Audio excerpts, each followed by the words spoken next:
Boa noite.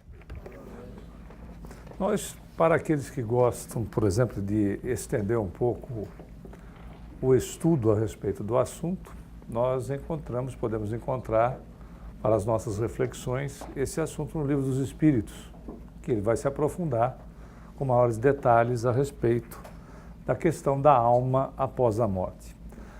É Allan Kardec, o codificador da doutrina, que começa com a pergunta: o que ocorre com a alma depois da morte? A resposta dos espíritos é extremamente objetiva. Ele diz assim: a alma volta a ser espírito depois da morte. Bom, sim, e daí é a mesma coisa. Sim, é uma realidade, porém didaticamente não. O codificador, um grande pedagogo, trabalhou de uma maneira didática, colocando que alma somos nós, o espírito reencarnado. Quando ele se referia a espírito, com o E maiúsculo, era o desencarnado, porque o E minúsculo, não, o espírito E minúsculo é o princípio inteligente ou espiritual, é aquele que chegará a ser espírito e que, consequentemente, reencarnando, será então considerado alma. Veja que era de uma riqueza de detalhes para facilitar a compreensão nossa. Até porque a gente não pode imaginar o que deve ser lançar uma obra que quebrava as estruturas vigentes de uma igreja que estava no poder já há cerca de 1.400 anos aproximadamente, né? Considerando que o catolicismo e depois o protestantismo, mas o catolicismo começa no ano 325, nós temos o lançamento do Livro dos Espíritos em 1857, em 18 de abril de 1857.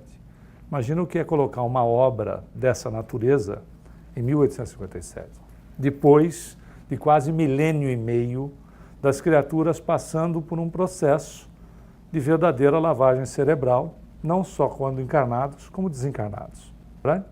Porque o fato de desencarnar não muda a questão dos conceitos da criatura. E que, na realidade, também não pode dar saltos à natureza. É o que a gente vai ver aqui. Por exemplo, começando a verificar a questão de que o espírito não só vai conservar a sua individualidade, como ele também vai precisar de referências. Sim ou não? Cidade, assembleia, escola. Porque não dá para sairmos do planeta, do plano físico, deste plano mental, e irmos para um local que nós não teríamos compreensão alguma. Né? Nós precisamos, efetivamente, de algo que seja conhecido. Porque se fôssemos, por exemplo, para um céu de contemplação, viver numa nuvenzinha, tocando harpa, não. Lira. Alguém sabe tocar harpa aqui? Ninguém. E lira? Imagina, então, não é? O desafinado pela eternidade afora, louvando a Deus, contemplando Deus, tocando lira em cima de uma nuvem. Era melhor ir para o inferno. Não, porque no inferno tem tudo que a gente gosta. Não é verdade? O que vai ter no inferno? As nossas tentações. Não, a prece do Pai Nosso a gente não faz. A gente pede o quê? Tem em determinado momento que a gente faz um pedido sério para Deus. Livrai-nos das nossas tentações. O que são as nossas tentações? Se não aquilo que a gente gosta. Alguém já foi tentado aqui naquilo que não gosta? Não, né? Porque não tem graça ser tentado naquilo que a gente gosta. Ora, veja como a natureza não poderia dar salto. Nós iríamos sair de um local e irmos para coisa alguma. Aonde, se fosse uma realidade, essa condição que serviu por um período, é indiscutível, ninguém vai dizer que não serviu. Esses aspectos de céu, inferno, etc., purgatório, eles foram úteis porque eram verdadeiros freios para criaturas de baixo entendimento. Menor entendimento, não é Paulo dizendo aos romanos: quando eu era menino, eu comia comida de menino, agora que eu sou um homem, eu como comida para o homem. Veja, ou seja, verde espiritualmente precisa-se de coisas que estão de acordo. Então, o Deus das criaturas, ou seja, de nós mesmos, mais primitivos, é um Deus que castiga, é um Deus que persegue, não é verdade? É um Deus com características humanas, é um Deus antropomórfico, ou seja, um Deus com características humanas. chega-se a um determinado momento que isso é dispensável. Com a medida da evolução, esse Deus, com essas características humanas, começa a ser dispensável, porque a criatura está num outro patamar evolutivo. Mas ainda não é dispensável sair desse plano e viver em lugar algum. Então, lembrando também que nosso lar é uma das cidades existentes no plano espiritual e não está na dimensão próxima àquela que nós nos encontramos. Ele está numa dimensão, inclusive, superior. E o nosso lar, vamos deixar claro, ele não é o céu dos espíritas, como o umbral não é o inferno dos espíritas. Tá certo? Nosso lar é uma das cidades para a criatura estagiar. Porque se não fosse assim, o plano espiritual seria uma grande clínica psiquiátrica, não é verdade? Se a gente não tivesse, se não fosse mantido o padrão.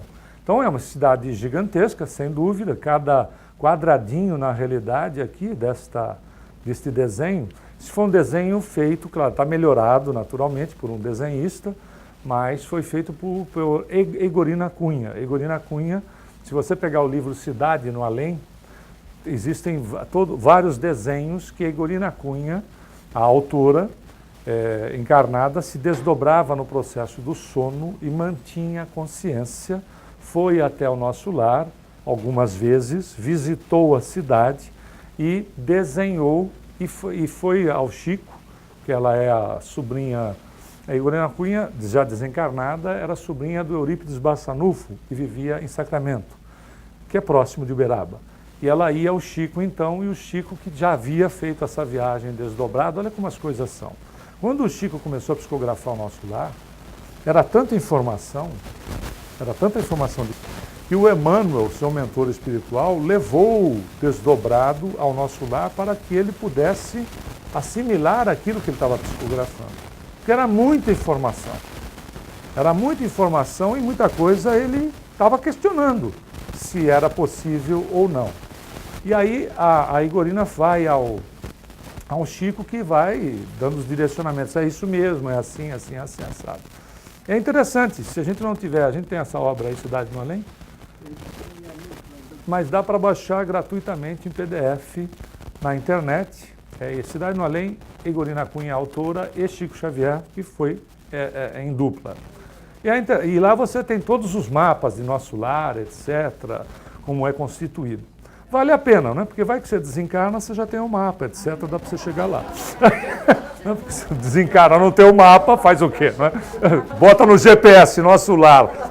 Não tem, faz o quê? Muito bem, mas veja... mas veja que é uma situação lógica, faz sentido, né? E aí André Luiz vai descrevendo outras coisas em outros desenhos, essa é outra visão da cidade, de parte da cidade, onde você tem o Ministério do Auxílio, que fica no centro, aonde toda essa estrutura, as pessoas vivem de uma maneira semelhante à nossa. Por quê? Ele vai falar de vida de relacionamento. É interessante que são imagens feitas em cima do livro Nosso Lar. Se você pegar o Nosso Lar, ler, você vai encontrar descrito que existe vida de relacionamento, pessoas, não é, que se relacionam, aves, ou seja, a vegetação, água, locais agradáveis, a gente que está casada no nosso lar. Se você pegar o livro Mensageiros, né, que também é da obra, é o segundo, depois tem o nosso primeiro Mensageiro do segundo. Nós vamos encontrar em determinado momento no Campo da Paz, que é uma das instituições que cuidam de recém-desencarnados, uma moça que namora com um rapaz que se casa e vai morar em nosso lar. Pois é. Pois é. Se você está solteira ou solteiro aqui, pode ser que você se arranje lá. Olha que maravilha. Não é verdade? Ou seja, a vida tem... Né? Tem um livro do André Luiz que diz a vida continua. A vida continua mesmo. E não pode ser diferente, né, pessoal? Como é que a gente vai fazer? A gente sai do corpo e as nossas afeições, os nossos carinhos, os nossos amores, os nossos filhos, seja quem for. A gente perde tudo isso? Essa relação desaparece? Como é que fica? A gente deixa de ter uma vida em comum com quem ama? Então ele vai quebrando essas estruturas que, na verdade, são coisas que serviram para um período respeitabilíssimas. Ainda serve para muita gente. Ainda serve para muita gente. Para muita gente, o Deus que castiga ainda é verdadeiro. Merece o nosso respeito. Né? O Deus que castiga, o Deus que persegue, etc., ainda é verdadeiro. Merece o nosso respeito. Não significa que estão melhores ou piores que nós, absolutamente. Cada um está em um momento, em um aprendizado. O grande cientista, ele pode reencarnar como uma criatura simplória. Não porque ele tenha feito alguma coisa inadequada, ele pode ter feito muita coisa boa, mas ele, por exemplo, não teve tempo de exercitar determinadas coisas. Então, se ele não teve tempo de exercitar determinados aspectos no seu crescimento espiritual, ele pode vir para exercitar aquilo que ele não teve tempo. Em matéria de religião também é assim. Aliás, é o Espírito Charles, através da psicografia de Ivone Pereira, na trilogia, são 3 livros, o Drama da Bretanha, Cavaleiro de Noumier e Nas Voragens do Pecado, que o Espírito Charles, através da psicografia de Ivone, repetindo, diz que nós não reencarnamos sempre na mesma religião, porque senão nós nos tornaríamos fanáticos. Ou seja, nós vamos reencarnar. Se nós reencarnarmos na próxima, se nós reencarnarmos na Índia, qual a possibilidade da gente ser espírita? Na China, a possibilidade de nós sermos budistas é maior, não? Pronto. Não é? Significa que nós seremos budistas buscando um entendimento maior. Né? Buscando um entendimento maior. Não significa que a gente vai ser melhor nem pior que os outros, mas é coerente. Esta é uma realidade também aí. Se o indivíduo é católico, ele não vai deixar de ser católico. Porque a cidade Nosso Lar não é uma cidade espírita. Então tem gente que é católica lá, etc. Claro, os católicos não entendendo que esse processo, aliás, André Luiz, em Sexo e Destino e Obreiros da Vida Eterna, vai visitar 2 cidades onde as pessoas não se sabiam desencarnadas. Elas achavam que estavam no local fazendo tratamento de saúde, estava todo mundo desencarnado. E ele houve uma conversa, mais ou menos assim, um dizendo para o outro: você vê como esse pessoal não tem o que fazer? Está dizendo que está todo mundo morto aqui. Você já viu que absurdo? E estava. Né? A rigor, para nós, né, em matéria de corpo físico, estavam desencarnados. Mas por que você não vai agredir consciências? Não é isso que é importante. Não é fato? Reencarnação é metodologia, não é crença. Ela não é religiosa. Se a gente aceita ou não aceita ela acontece pelo tempo que for necessário. Acabou. Ela é meio, não é fim. Ela é meio de progresso. Então ela é uma metodologia. Se eu acredito nela ou não acredito, ela vai acontecer, pelo período que eu precisar. Se eu tenho ela na minha religião ou não tenho, ela também vai acontecer pelo período que eu precisar. Agora, eu não preciso ser alertado a respeito dela. Só no momento que eu tiver noção, consciência sobre. Mas ela vai influenciar na minha evolução, que é o que importa, não é verdade? A gente não precisa ficar sabendo de tudo ao mesmo tempo, mas aos poucos.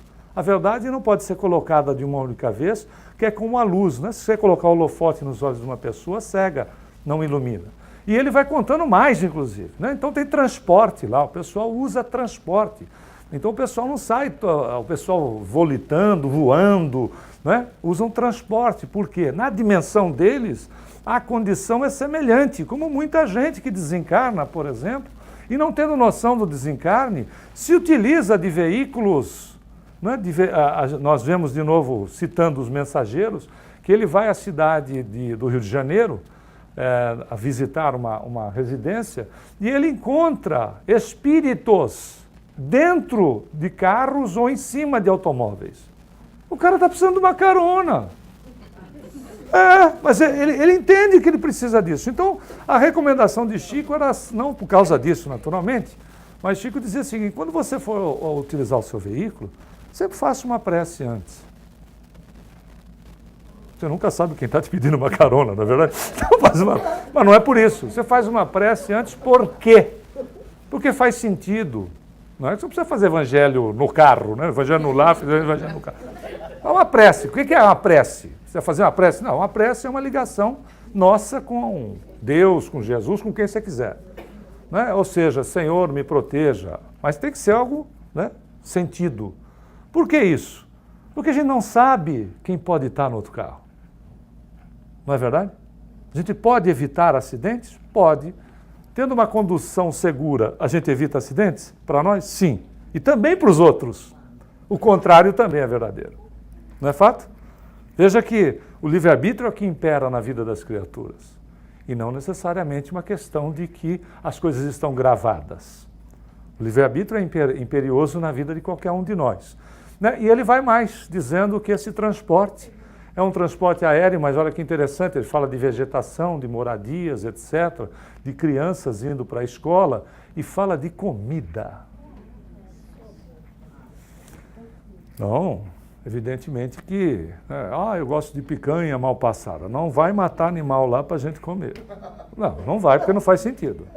O máximo que vai fazer, você tem carne lá? Tem. O que vai ser? Soja numa consistência, sabor, com a condição que vai ser vegetal, que o indivíduo tem essa sensação. Aliás, certa feita nós estávamos numa reunião na casa do próprio Chico e uma moça que o avô havia recém-desencarnado, isso há muito tempo atrás. Faz tanto tempo assim que eu... Não é assim também, porque senão daqui a pouco eu estou mumificado aqui. Mas faz algum certo tempo. Eu era jovem há menos tempo, hoje eu sou jovem há mais tempo. Entendeu agora? Muito bem. Aí estava a conversa e ela, preocupadíssima, a moça, disse assim, vovô era uma criatura maravilhosa. Nunca eu vi uma atitude dele que não fosse positiva, não com a família, com as pessoas. Quando ele desencarnou, as pessoas lamentavam muito porque ele era uma criatura de coração bom. Ele era realmente uma criatura boa, que a intenção primeira dele era ajudar os outros. Só que ele tinha um detalhe. Ele fumava muito.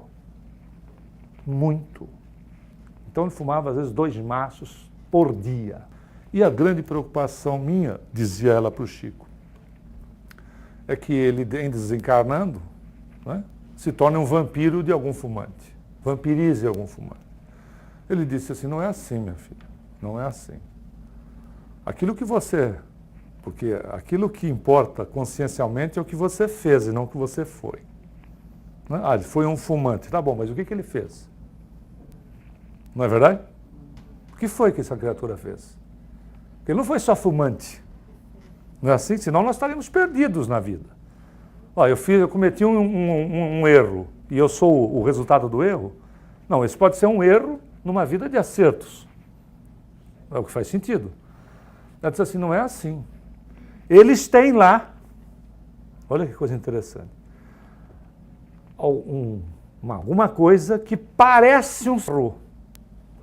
E ele, durante o tratamento, para sair da dependência, porque a dependência do alcatrão, da nicotina, a dependência de natureza psíquica e física é como cocaína e heroína.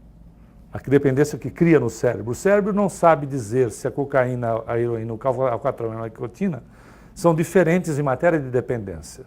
Isso já é provado há mais de 30 anos cientificamente. A dependência causada no cérebro do alcatrão e da nicotina é semelhante à heroína e à cocaína. Com a diferença de que a questão da química utilizada na cocaína e na heroína, ela vai desencarnar o indivíduo mais rápido, ok? Mas a dependência no cérebro é semelhante. Por isso que às vezes a gente vê a dificuldade que certos fumantes têm em deixar do hábito do tabaco. Então eles dão alguma coisa durante esse tratamento, eles fazem um tratamento para quebrar a estrutura da dependência que ele criou. Porque é uma dependência também psicológica. E aí eles dão alguma coisa que ele fuma, sente o prazer, e eles vão fazendo um trabalho de redução até que ele deixe da dependência. Incrível, né? Ele estava falando de cigarro eletrônico, que a gente sequer tinha ideia de que existiria. Faz tanto mal, mas é uma maneira de você quebrando, porque você não pode, de repente, é como um indivíduo que tem uma dependência química e não dá para você cortar a dependência de uma hora para outra. Você vai fazendo um desmame. Porque a gente sabe que há uma situação de que a questão fisiológica é imperativa. Agora ele vai falar da alimentação. Claro, ele vai falar de uma alimentação mais sutil. Mas para as nossas reflexões é interessante. Por quê? Porque se você come, significa que quando a gente come, é porque nós precisamos de energia. Significa que o perispírito que ele está falando, ele está desencarnado. O perispírito ainda está numa condição de densidade que precisa do alimento para que se transformar em energia. Ora, é tão incrível que ele vai dormir. E quando ele dorme, ele sai do corpo. Sai daquele corpo. Significando também que esse perispírito tem outras subdivisões. E que esta camada, que é o corpo dele, que ele se alimenta e que se transforma o alimento em energia, ainda é suficientemente material para ele poder sair à noite no processo do desdobramento natural e ir visitar a mãe em outra dimensão. Não é incrível? Como a natureza não dá salto? Não é um simples desencarnar, é continuidade de vida. É uma beleza. Olha quanta coisa aqui, não é? Tem-se para aprender em relação a nós mesmos. Por isso que o Sócrates dizia, né? A gente precisa se conhecer. E a gente vai sair naturalmente, que a gente já sabe, envolvido pelo perispírito. Existe no mundo, desde a mais alta antiguidade, mais de 48 denominações para perispírito. Os antigos egípcios, etc., em todos os lugares do planeta a gente encontra, Kardec utilizou fazendo uma analogia, uma comparação, como o perisperma. Não é? Por exemplo, se você corta um abacate, aquela pelezinha que envolve a semente é o perisperma. Seria mais ou menos isso, né? O abacate sendo o espírito, o perisperma sendo o perispírito e a polpa sendo o corpo físico. É mais ou menos isso, claro que não é desse jeito, porque há uma interatividade, né? A ligação é atômica, não é nem molecular, porque molécula era na época de Kardec, né? É atômica, o perispírito não está envolvendo o espírito, ele envolve e é envolvido. Isso é só apenas para ficar didático, né? Mas seria mais ou menos isso. Mas interessante que dividido aqui do plano material para o plano espiritual, na realidade a coisa não faz nenhuma diferença em apresentação. Desencarnando do planeta, como é que eu apareço? Não precisa desencarnar para a gente se constatar. Nós podemos, no processo do desdobramento natural do sono, sair do corpo físico e, por vezes, nós já sonhamos, né? Vamos sonhar ainda muitas vezes, sonhos chamados reais, que não são do subconsciente. O do subconsciente, o que está acontecendo é um download, né? Daquilo tudo que aconteceu durante o dia, que vai para o neocórtex para poder se fixar como memória. E o sonho real é quando nós temos o contato, nós espíritos desdobrados, temos o contato com outras criaturas desdobradas, encarnadas ou desencarnadas, e nesses contatos, quando retornamos, lembramos de pouca coisa, mas temos a sensação da realidade, não é? Todo mundo. E se você se observar, às vezes, você se observa até mesmo com determinadas vestimentas que você mais aprecia. E, naturalmente, a questão do dinamismo da criatura influencia nesse corpo. Então, saindo do corpo, no processo do próprio sono ou desencarnando, a criatura mais dinâmica vai se apresentar mais jovem. Eu, por exemplo, vou ter o maior topete de Elvis Presley. Né? It's now or never. Aí o ponto... Mas é uma realidade, não é verdade? Mas é claro... porque esse corpo é mais sutil e a influência se faz mais objetivamente nele. Né? Ele é mais plástico, podendo então se apresentar mais envelhecido ou menos envelhecido, da mesma maneira que nós constatamos isso com criaturas que por vezes são jovens, o corpo é jovem, mas as atitudes, os pensamentos são de criaturas por vezes, não que tenha mais de idade, não é isso, mas são às vezes atitudes de pessoas que se paralisam no tempo. E a criatura dinâmica faz com que esse dinamismo também aconteça, o contrário sendo verdadeiro. E aí a gente vai vendo a individualidade das criaturas pelas comunicações, pelo caráter e por vezes até mesmo pelas aparições que são feitas, e vamos constatar aquilo que Jesus ensinou há mais de 2000 anos. O que a gente leva da terra, literalmente, a questão moral, não de usos e costumes, naturalmente, mas os verdadeiros tesouros que Jesus falava, que é exatamente aquilo que a traça e a ferrugem não corrói. Disse mais Jesus, onde estiver o teu tesouro, aí estará o teu coração. fantástico. Né? Onde estiverem os seus valores, é aí que você está preso. Por isso que, às vezes, né, não é quando nós vamos ler, ou André Luiz não é para ser lido, é para ser estudado, mas quando a gente vai ler André Luiz nos Mensageiros, a gente encontra esses casos, esses exemplos que nós demos, de pessoas que, por vezes, desencarnam e querem voltar para casa, ou que até mesmo precisam pegar carona com A, com B, com C, ou em grandes cidades que o transporte coletivo na nossa região não é muito utilizado, né? Ele é mais utilizado o transporte individual, né? O automóvel. Mas nas grandes cidades ele é mais comum o trem, o metrô, o ônibus, etc. E às vezes você entra num local que ele está vazio, você senta e parece que tem formiga no lugar. Já deve ter acontecido com todo mundo, né? Aí você senta do lado, passa. Por quê? Porque às vezes tem uma criatura viajando ali que acha que você sentou em cima dele. Não quer dizer que sejam todos os casos, mas às vezes acha que você sentou em cima dele. Se você está sentado em cima de mim, claro que você não está. Ele está numa dimensão que é outra.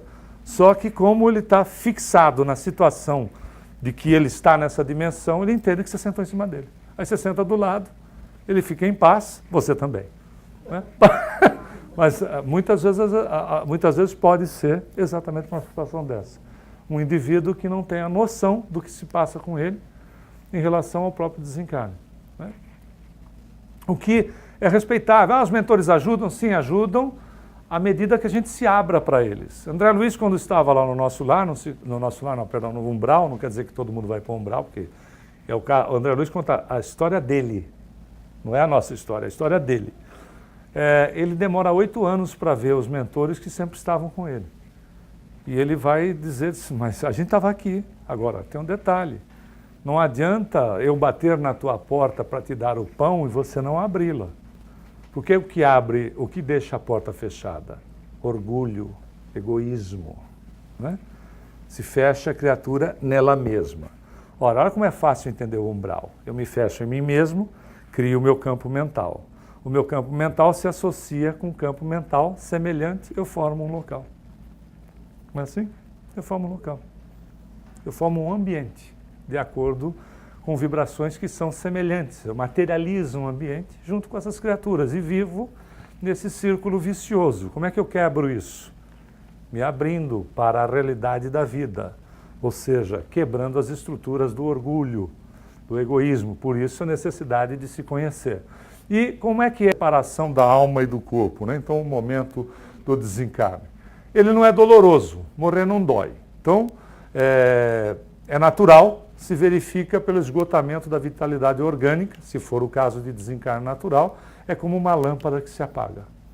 Você vai vendo assim, a criatura vai perdendo o viço, é como se perdesse o brilho, e vai se apagando.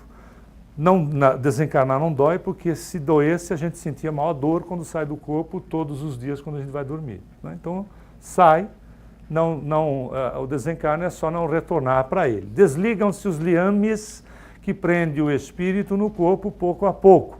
Não é brusco, é natural, como dissemos, eles se desprendem, não se rompem. Né? E aqui nós trouxemos algumas cenas, não pode ser repetido em casa, nem imitado, porque costuma assustar até fantasma. A essas cenas, por acaso, o cara que colocou na internet diz que é, de fato, um desencarne.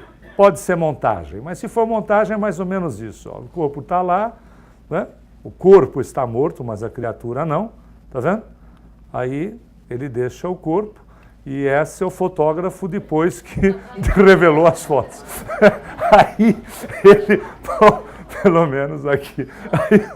E o desprendimento, como a gente disse, ele é rápido para as pessoas menos apegadas à matéria. Faz sentido, não? Quanto maior o apego, mais difícil. Por isso que foram consultar o Emmanuel sobre a questão de inumar ou cremar. Inumar, enterrar ou cremar. E aí o Emmanuel sugeriu que seria interessante, para cremar, aguardar em torno de 72 horas para que o desprendimento seja seja total. Mas tem gente que, já vimos casos do indivíduo, o corpo está sendo velado e o indivíduo dá comunicação psicográfica através de uma médium. Totalmente desvencilhado da situação do corpo, o que é Possível, depende da evolução. Depende da evolução. Quer dizer que é grande evolução. Depende da evolução. Tem muita gente que deve conhecer familiares que sabiam, inclusive, que iam desencarnar o dia que ia desencarnar. Tem gente até que se despede de todo mundo antes. Depende exatamente dessa ligação.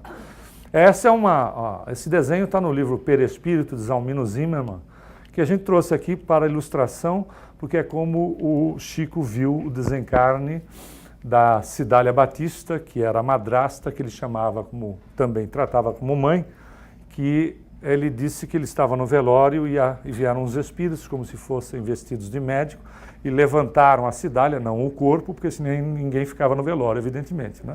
Aí levantaram desdobrada e fizeram uma espécie de cirurgia, cortando os últimos liames que prendiam o perispírito ao corpo físico, o que acontece do centro de força do perispírito, que se liga aos plexos no corpo físico. Fizeram uma espécie de cirurgia, tiraram-na, ela adormecida, e a levaram para para a dimensão espiritual correspondente.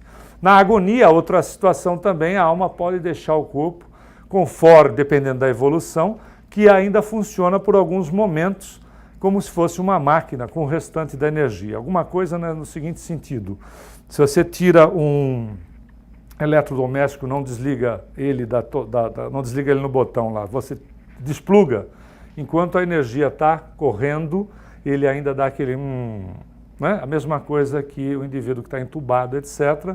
Se der traço no eletro, ele desencarnou. Mesmo que tenha batimento cardíaco, o pulmão funcionando, etc., deu traço no eletro e está desencarnado. Aqui é a cena do livro Há 2000 Anos, que a Lívia, esposa de Públio Lentulus, que inclusive estava assistindo e não sabia que a Lívia estava na arena, que os cristãos já estavam sendo perseguidos na época, que eles colocavam os cristãos junto com as feras, e aí a Lívia, que não tinha que passar por esse tipo de provação, na hora que a fera levantou a pata para golpeá-la, ela saiu do corpo. Tiraram ela do corpo, quando ele bateu no corpo, ela já não estava no corpo, porque ela não precisava desse tipo de prova em relação à questão da evolução que ela tinha conquistado. O que, então, é possível, dependendo da evolução, o desencarne pode ter acontecido já, independente da situação que se desdobra. Alguma coisa do tipo. Não é incomum se terem a informação de choque adrenérgico, ou seja, choque de adrenalina. O indivíduo, na tentativa de salvar a vida, se a gente pegar exemplos lá de September 11, que o sujeito salta do prédio, ele não está querendo se suicidar. Ele está... É instinto de autopreservação, que fala mais alto. O sujeito tenta se salvar por uma coisa que ele perde a noção, porque a autopreservação está em primeiro plano. Ele não morre, quando ele bate no chão, é claro que vai haver o desencarne, mas ele já teve um choque de adrenalina tamanho que quando ele bate no chão já está apagado. Né? Porque a questão da autopreservação é imperante no processo. Então ele apaga no meio do caminho. E quando ele bate no chão, é claro que ele vai morrer, porque vai danificar completamente o organismo físico, mas ele já apagou no meio do caminho. Porque não é a questão, ele não está se suicidando, ele está tentando se salvar. E é uma situação também que é possível numa questão dessa natureza. O indivíduo sai do corpo antes que a coisa esteja acontecendo. Então, não necessariamente. Por isso que é tão questionada a situação da eutanásia, né? Visando aliviar a dor, que é totalmente discutível. A eutanásia nada mais é do que anestesia. Você bota, aumenta um cc na anestesia, você mata o indivíduo. Aquilo que é anestesia também mata. E, por vezes, na questão do desencarne natural, que a gente tem a sensação de que a pessoa esteja sofrendo e a família também, por vezes está acontecendo um desligamento. No Obreiros da Vida Eterna, André Luiz vai assistir um caso de desencarne em que eles antecipam, dando uma anestesia, o enfermeiro pensa em fazer a eutanásia, e as entidades espirituais que estão acompanhando ali o desencarne, mentor espiritual da pessoa, começa a sugerir para o enfermeiro para que não faça isso. Mas, como nós dissemos, o livre-arbítrio é preponderante. Apesar das sugestões, ele ignora, prepara a anestesia, vai lá e dá a anestesia no moribundo. Quando isso acontece, o moribundo entra em choque. Ele entra em choque, desencarna, óbvio, né? Ele desencarna, mas ele sai do corpo físico em choque. Quer dizer, tinha que se trabalhar agora, primeiro tirá-lo do choque para depois ir trabalhar a questão do desencarne em si nele. Veja que então, às vezes, aquilo que parece ser um alívio não necessariamente é uma realidade. Claro que há casos e casos, né? A gente só está colocando aqui que não é uma questão de generalizar. E qual é o nível de perturbação espírita, então? Depois do desencarne, diz o Livro dos Espíritos, nós podemos ficar perturbados, né? Sem saber o que está acontecendo, dependendo de novo da condição, e o apego da matéria pode ser dias, semanas ou meses, ou às vezes até anos. Dependendo muito de como são os valores, qual é a ligação que a gente tem com as situações, pessoas, etc. Vai depender muito. Quanto maior apego, mais tempo. Menos apego, menos tempo. É da lei, é lógico, é racional. E pela morte súbita, se você estiver fazendo um voo, tiver essa imagem, você sabe que dançou, né? Porque não tem mais jeito, né? Você vê essa imagem assim na janelinha, você diz, ih, deu zebra. E o que é interessante é que você vê em câmera lenta, né? Porque quem sofreu acidente já percebeu que você vê absolutamente tudo em câmera lenta. Tudo se passa em câmera lenta. É impressionante o que é o cérebro. Mas muito bem, pela morte súbita, aí podemos não aceitar que desencarnamos, e tem casos observados por Kardec que o indivíduo acompanhou o próprio sem saber que era ele. No mínimo assim, deve ser um sujeito bom, acho que eu conheci esse cara, deve ser gente boa ele. E estava desencarnado, ele estava desencarnado, era o corpo dele. Mas é uma realidade, é aquela coisa de que a pessoa por vezes não sabe. A gente mesmo teve uma experiência lá no cemitério do Araçá que foi muito interessante. Aí a imagem está meio distorcida, mas o que aconteceu lá foi bastante interessante. Nós fomos convidados, quer dizer, ninguém é convidado para ir em velório, né? Quer dizer, a gente foi num velório, era da mãe de um amigo nosso. E aí, era a época era horário de inverno lá no Brasil, então escurece mais cedo, como aqui. Aí o Araçá, para quem conhece o Araçá é gigantesco. Fica ali na Doutora Arnaldo, apagou até a luz para ficar mais... para ficar mais no clima. Aí o sepultamento ia ser às 5 horas da tarde, que é o último horário. Aí foi descendo, só que o túmulo da senhora que ia ser sepultada era na outra ponta lá do cemitério. Era aqui o velório, o sepultamento era lá. A gente foi descendo e tal. E já foi curiosa a experiência pela clarividência, porque enquanto estava se fazendo prece e se baixava lá o caixão na sepultura, nós vimos um sujeito, desencarnado naturalmente, de cócoras em cima do túmulo. A gente viu. E claro, quando você vê alguém, essa pessoa sabe que está sendo vista. O desencarnado sabe que está sendo visto. Da mesma maneira, exemplo simples, você está numa multidão, alguém está olhando para você. Você localiza a pessoa. Porque cria, de fato, uma ligação energética. É possível ver essa ligação, né? E é de fato material, você vê a pessoa. E o desencarnado também sabe que está sendo visto.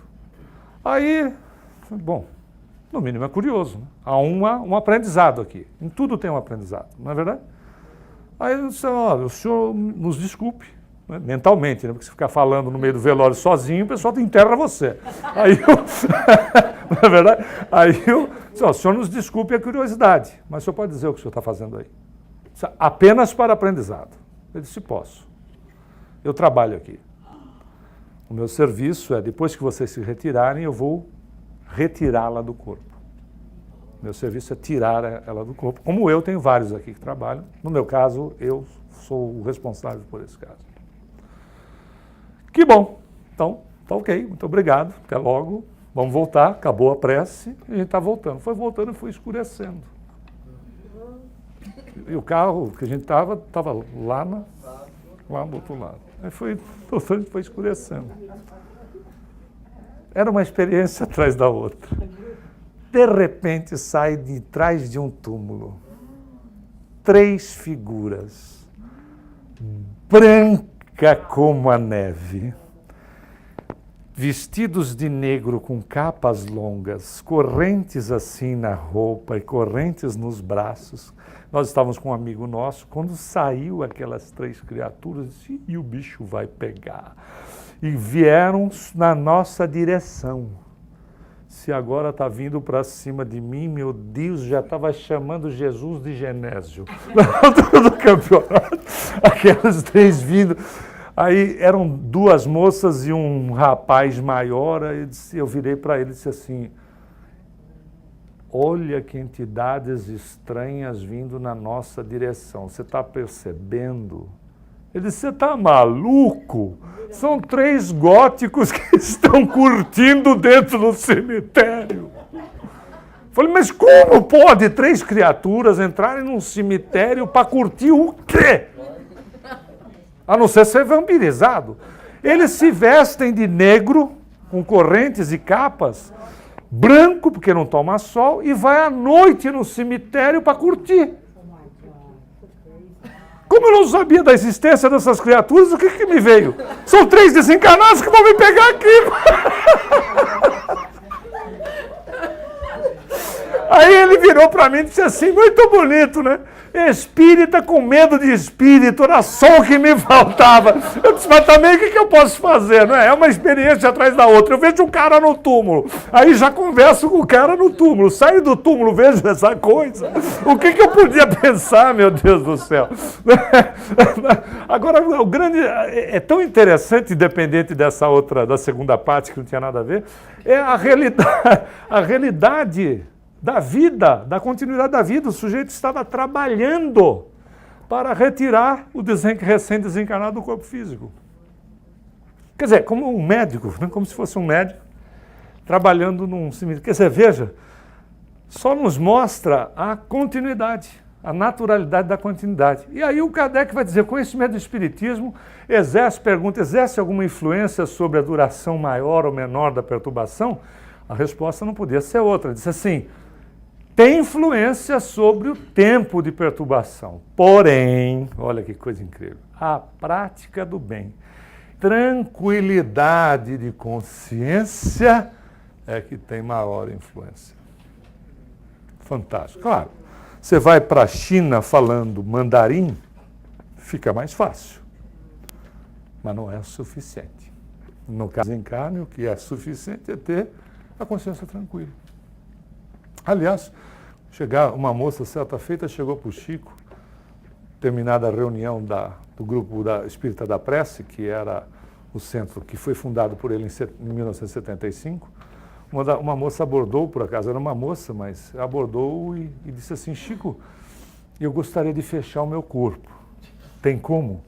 Fechar corpo significa o seguinte, não é que você vai botar um cadeado na frente do corpo, é que os espíritos não conseguem se aproximar, as coisas maldosas não se aproximam, as energias ruins não têm possibilidade. Ele disse, eu gostaria de fechar o corpo, é possível? Ele disse, é. Aí já, né? Antena, né? Vamos ver a receita. Né? Ele disse, o que eu devo fazer? Aí tem gente que amarra coisa aqui, toma banho disso, banho daquilo. Nós tínhamos um senhor numa empresa que eu trabalhei durante um tempo, que ele tomava um banho às sextas-feiras de manhã, era um banho de ervas para que os espíritos não se aproximassem. Nem os reencarnados conseguiam se aproximar dele.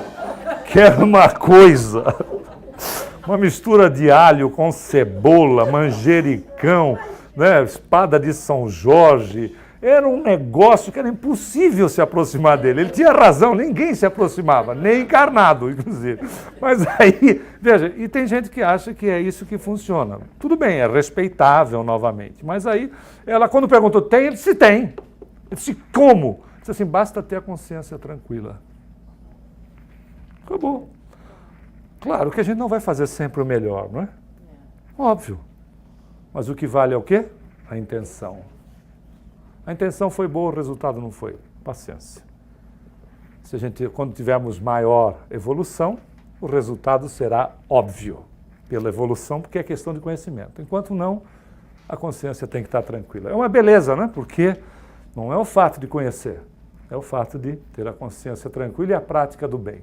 Até porque a questão de estar trabalhando, né, dentro de uma estrutura melhora muito, mas André Luiz, no livro Obreiros da Vida Eterna, quando vai lá no Baixo Umbral olhar, tem uma cidadã lá no Baixo Umbral, enfiada lá no meio de uma cratera, numa situação complicada, diz assim, ó, eu trabalhei com o Dr. Bezerra de Menezes quando ele estava reencarnado, e estou aqui.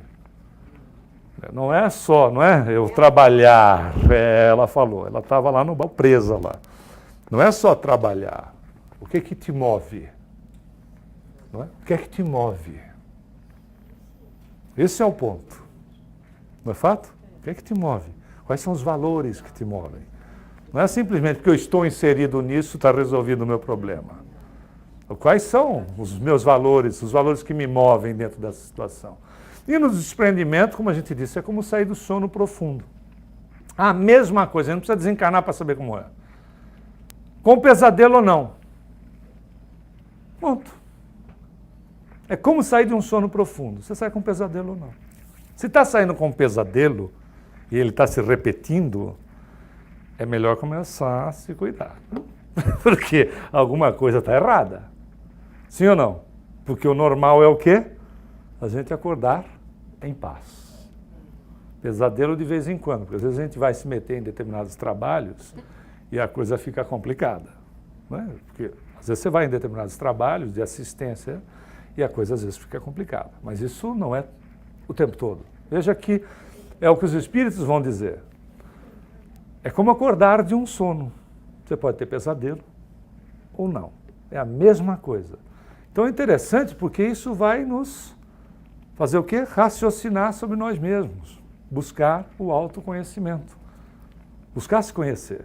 E o que não está bom, corrigir. Se não dá para corrigir tudo de uma vez, não é problema, mas é, de novo, a intenção de querer fazer, que é o que vale. E aí, se todos eles são causados pela nossa mente, e a gente fica nos locais e com as pessoas que vibram no mesmo diapasão, ou seja, que vibram na mesma intensidade.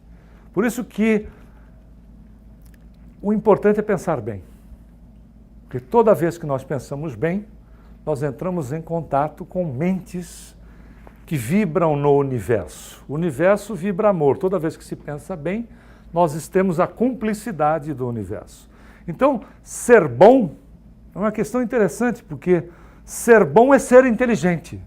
Ser bom é utilizar da inteligência em nosso próprio favor.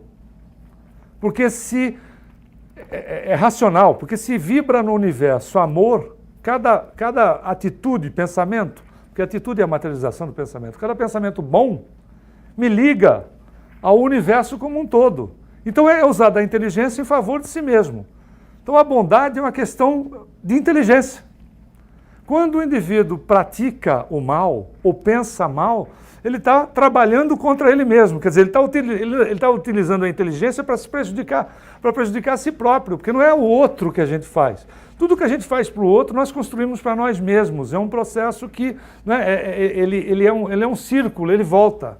A gente vai ter que resolver aquilo que fez mal feito ou deixou de fazer.